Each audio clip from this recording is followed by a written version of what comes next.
So I've been asked a question in my previous video by Dr. Kunal is what is the sequence of changes that you see when you administer atropine to a patient with OP poisoning? So usually the sequence which follows is clearing of the respiratory tract. That means the respiratory secretion starts reducing. The respiration starts getting better also because the bronchospasm starts reducing. The second is the improvement in the heart rate which is seen. The heart rate, the bradycardia is reduced or the heart rate improves. And the thirdly, the changes that you see is the systolic blood pressure. Afterwards, you also see changes with dilatation of the pupils. The sweat glands now start secreting less sweat, and the skin also starts getting drier. However, this is not the rule, and any rule may be followed. Another important thing which you need to remember is how do you atropinize a patient with OP poisoning. So how do you atropinize is that when you see a patient with OP poisoning, as I have already said, your targets have to be met.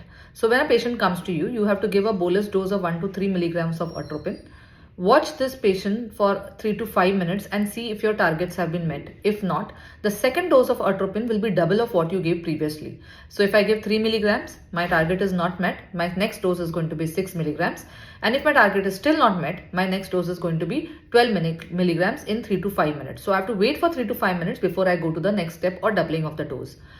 Ultimately, with the dose that helped me maintain or reach my target, I am going to start an infusion of atropine at 80% of my last bolus that I gave. Or you can also use 0.02 to 0.8 milligram per kg per hour as a basic formula to decide what is the infusion rate of atropine that you need to give.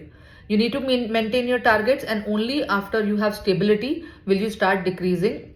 At least for up to 24 hours will you start decreasing the atropine.